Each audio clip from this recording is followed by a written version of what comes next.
دلوقتي امي ماتت في مستشفى الدمرداش.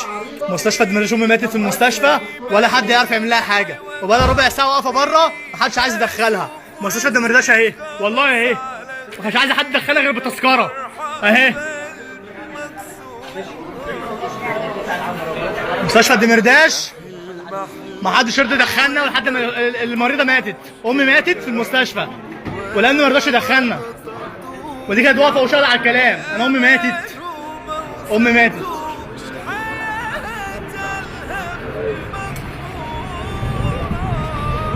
والامن ما رضيش يدخلنا.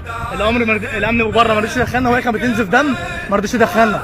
والراجل كان زعلان، اللي واقف بره اللي انا وريته دلوقتي هو كان زعلان، قال لك مش هتخش، وسابنا واقف في الشارع. امي وقفت في الشارع والامن اللي واقف ده كان زعلان ومش عايزين يدخلونا. الناس دي مش عايزه تدخلنا دي اهو، ما رضيش يدخلونا والله. وامي وقفت في الشارع وما رضوش يدخلونا. الراجل اللي زعلان ده قوي اهو الناس دي زعلانه، ما رضيش يفتحوا البوابه. الست فوق ماتت ها، ونزلت في الشارع ها، والناس قاعده اهو بس مبسوطين اهم. وده كان زعلان قوي واقف قدامي، كان زعلان قوي اهو، مش عايز يدخلها اهو. والامن اهو، والله العظيم ما رضيوا يدخلوها. مستشفى اهي، والله العظيم اهي مستشفى اهي، والله اهي. ماتت خلاص، ماتت.